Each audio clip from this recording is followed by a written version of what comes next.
Hello, good afternoon and welcome back. Today we're going to be doing another just vacuuming video. Now it's been a while since I've done my last one, and what with all the Dysons and that feature on the channel for the last couple of months, I thought I would feature a different brand. And one of the machines that I haven't done a just vacuuming video with for, I don't think I've ever actually done a vacuuming video with this one. I've done a review on it, but it hasn't really seen much action, and I know there's a few fans for these out there. It's a Bissell. It's one that I bought several years ago. It's not really seen much use in its life, so it's still in pretty much as new condition really. It's the Bissell Cleanview Plus Pet Cyclonic. This one's the bagless version, and it appeared in our Argos stores, and I believe this was bought in around about the year 2013, so it's about 5 years old now. Now most of these would have probably long died because they didn't have the best filtration systems in the world. In fact, they just had a sponge filter in the bottom of here, which most people neglected to clean as often as they should, and many of these would have suffered from overheated motors, which would have burnt out. But as I did on the review of this, I did make a slight modification to the pre-motor filter underneath here to include the gasket on there, which means that a lot of the dust that used to leak round it didn't actually get through the motor and end up in the exhaust filter. And since I did that, I mean, it doesn't seem to leak anywhere near as much dust through the system. So it's actually, when you think about it, it's actually rather a good carpet cleaner. It's got quite an aggressive brush roll in, because this was actually designed for American homes as opposed to English ones. And when this was sold in Argos, it was actually quite a popular machine, and it had quite good reviews. It was also a very budget machine at the time as well. This cost about between 70 and 80 pounds normally, this machine did. And what you got with it, it was quite comprehensive. You got the full set of tools with it, including the turbo brush, extension poles with it, and a very long stretch hose. It also had a reasonably long cable as well, and even a headlight on the front. So I'll give you a quick tour of the machine before we get it into action. So here we can see the machine in all its lovely shiny detail. We can see the floor head here with its height adjuster there. Just above here we have the headlight. I think the lower models in the range didn't come with those. We've got the post-motor filter here, which I have run it a slight bit, so it has got a little bit of carbon dust in there, but this is still the original filter, and as you can see, it's pretty clean really. There can't be many of these machines left in this country now in this condition, let's just put it that way. Let's just close that. And we can see the bin system here, which I don't think Bissell use anymore. If they do, I mean, then it'd be a very old design now. But basically, you removed your dust cup by pulling the lever across, and then just pulling your dust cup out. And underneath here, we could see the filter in the bottom, and there is the sort of the cardboard gasket that I cut out to go around underneath the filter to stop the dirt getting through underneath here, which is what I found that it did. But since that, I mean, it's performed pretty well. But you do, it's like a shark cleaner really. You have to maintain this filter quite a lot, because it does get very dirty very quickly, being a single cyclonic machine like the Shark. Underneath here, you could see the problem that you had with these type when you pull the bin out for emptying. A lot of the dirt that was actually trapped up under here would then drop down when you pulled the bin out and end up inside the bottom of the carcass, at the bottom of the case here. That's why a lot of these machines that you see on videos are usually always covered with dust on the outside, because, you know, when you emptied this, the dust would just fly everywhere when you pulled it out. It's a nice easy cup to empty, but they weren't the best if you've got to walk outside with all the dirt. So that just fitted back inside there and pulled shut. On the side here, we've got your two extension poles. I think there's one inside the other, actually. No, one's the crevice tool here, and then you've got a long extension pole on the side. On the back of the machine, we had Bissell's rather unique multi-function tool here, which was able to be twisted round top from one side to the other, so you could choose between the upholstery tool on that side or the dusting brush on that side. Not the best in the world, but I suppose it sufficed. It was what you got for £80. And I think in America these would have been even cheaper still, probably about a $50 vacuum over in America. Here's the on and off switch down the bottom, not my favourite place, but there we go. I think a lot of Bissells put theirs down there. A lot of other American cleaners at the time would have had switches on the top, but the Bissell had it at the bottom. You've got your recline pedal here, and you've got a carrying handle just under here. There's the stretch hose there. So, you know, it would stretch out a fair distance, but you always had that worry about the thing pulling backwards and falling over backwards from where the hose was. The Sebo uprights used to suffer from the same problem as well, you know, where the hose came out. So this wasn't unique with that issue. What else have we got on here? I mean, it's only a very quick tour now because I did do a full review of this some time ago on the channel. There's the label here, the stock label. If we can just tip it over onto the light and then focus in on it. So there we can see it's a Bissell machine. It's made in China, where most Bissells are made. Model 76P4-E. It is 1500 to 1900 watts. What I'm going to do is stick it into the watt meter that's plugged in over there, and we'll see exactly how much electricity it draws.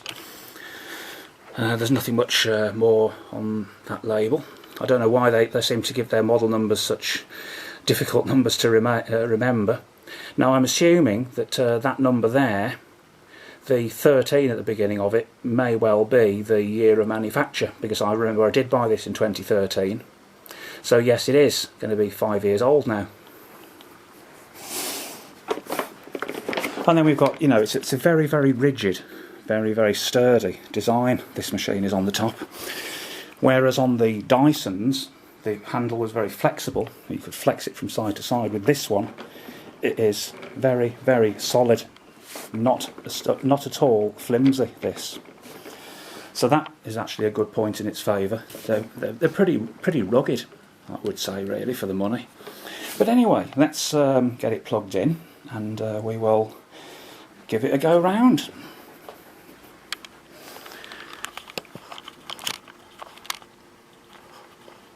Let's get the camera focused on the front, on the back room here, because that's what we're going to do first. In fact, I don't do editing, you see, so everything's just live as you see it. I haven't got patience for these editing suites. There we go, let's plug it in. Again, like a lot of typical American cleaners, it has the cable on the side instead of on the back, like we do on more of the British style cleaners. These are on the side. I think you were able to turn it. Yes, you could, as a quick release.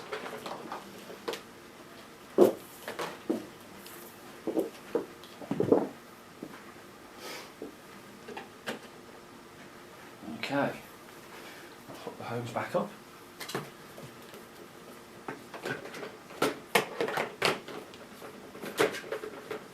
And I'll turn it on, and then I'll see how many watts it's drawing.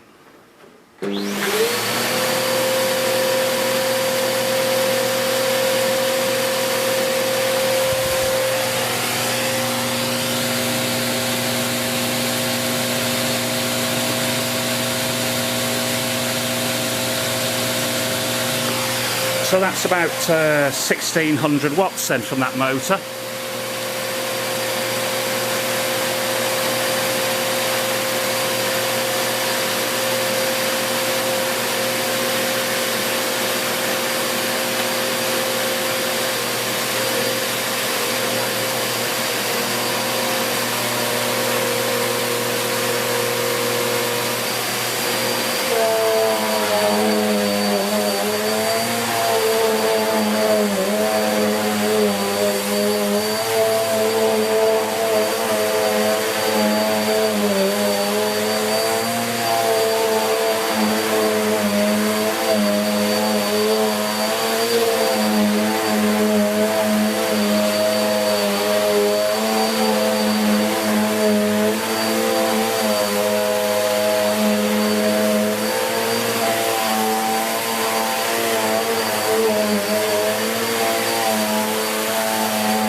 Because one of the bugbears there about machines where the cable comes out at the bottom. So I need to just prop that back up into the cord hook now at the top.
So that is a very noisy machine to use. You can hear just how aggressive the brush roll is on the carpet.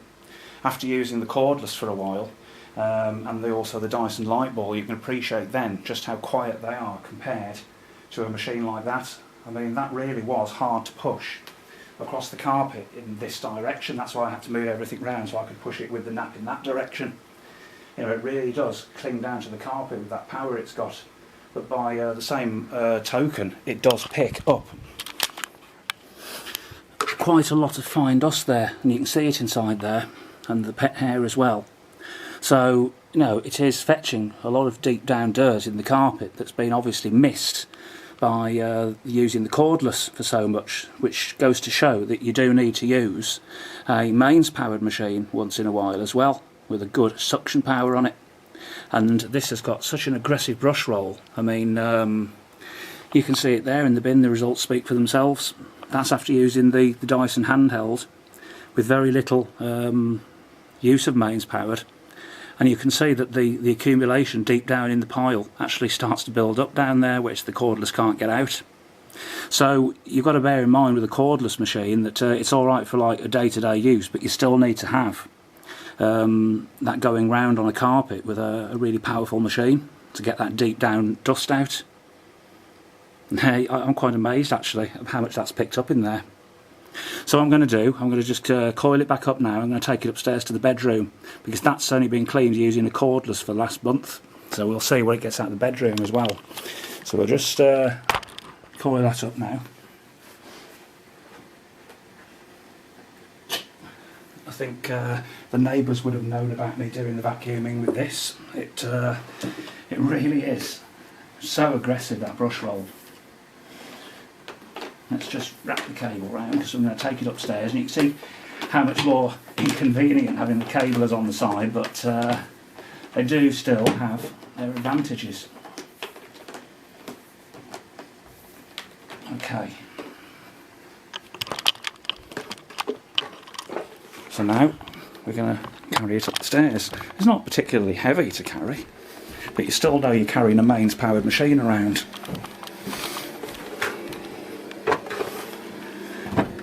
Right, let's see what it gets up from this carpet, shall we?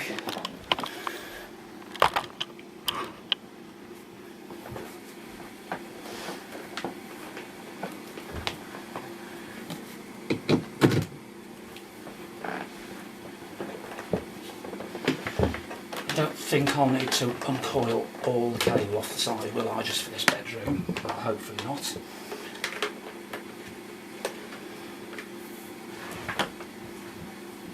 Right then.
go. Yes, it's not done too badly in the bedroom. I think it's mainly like carpet fibres and pet hair again.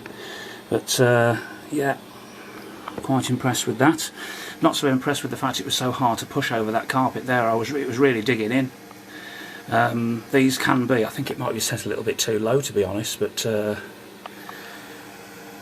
you know, you really do feel how difficult this can be to push over carpet if you're pushing the wrong way against the nap. It just got bogged down again there. Okay, let's just wind the cable up.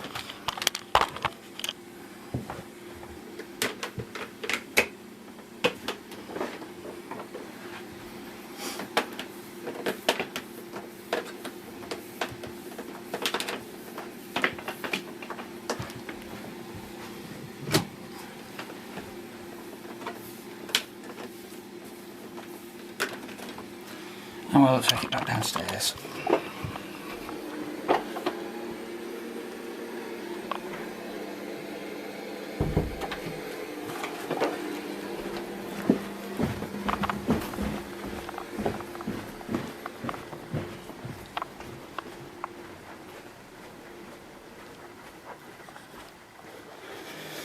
Now obviously this can't really do hard floor, so what I'd have to do, just to do the little bit of hard floor in the back of the kitchen there, is just simply to use the Dyson. So we will just pull this out. This is the V8. I will just, so the bin's empty on that, and it's got the fluffy head attachment already on. I usually keep these carpet mats down in the kitchen here, so they're actually stuck down with adhesive tape underneath, so I can't pull these up, so I just have to do the bits of hard floor around them and into there. This is so quiet now using this compared to that Bissell.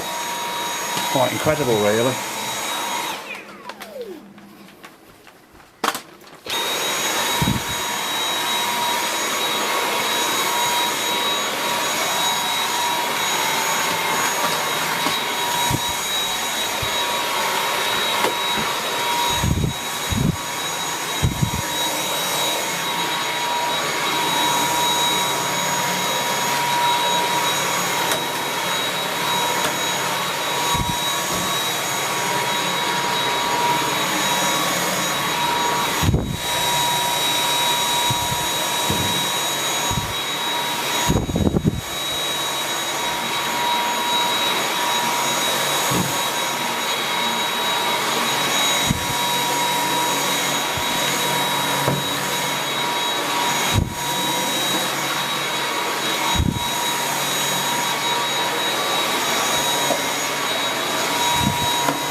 Well, it's not picked an awful lot up there. It's picked some pet hairs up off there.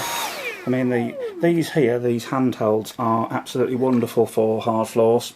So I mean, if you've got acres of hard floor in your house, like lino or whatever, you know, laminate, whatever hard floor you've got, these are absolutely excellent for doing that.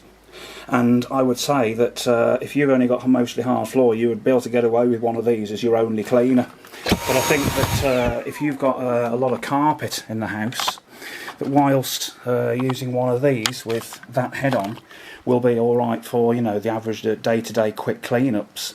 It'll get surface dirt out and surface light dirt, but what we're seeing is that if I just open that up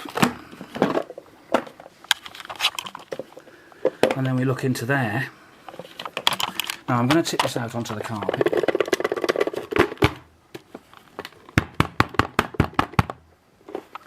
This is what the Bissell was able to get out, and again we can see here there's a lot of fine dust in there.